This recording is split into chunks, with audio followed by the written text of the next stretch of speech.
হাজার বছর ধরে আমি পথ হাঁটিতেছি পৃথিবীর পথে।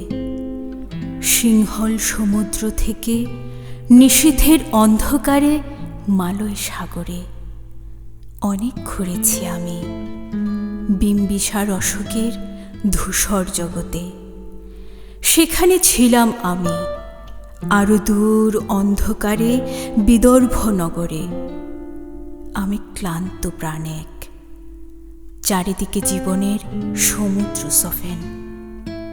আমারে দুদণ্ড শান্তি দিয়েছিল নাটোরের বনলতা সেন।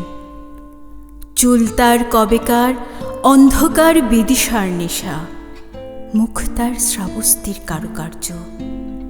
অতি দূর সমুদ্রের পর হাল ভেঙে যে নাবিক হারাইছে দিশা। সবুজ ঘাসের দেশ যখন সে চোখে দেখে, দারুচিনির দ্বীপের ভেতর তেমনি দেখেছি তারে অন্ধকারে। বলেছে সে, এতদিন কোথায় ছিলেন? পাখির নীড়ের মতো চোখ তুলে নাটোরের বনলতা সেন। সমস্ত দিনের শেষে শিশিরের শব্দের মতন সন্ধ্যা আসে। ডানায় রৌদ্রের গন্ধ মুছে ফেলে চিল। পৃথিবীর সব রং নিভে গেলে পাণ্ডুলিপি করে আয়োজন। তখন গল্পের তরে জোনাকির রঙে ঝিলিমিল।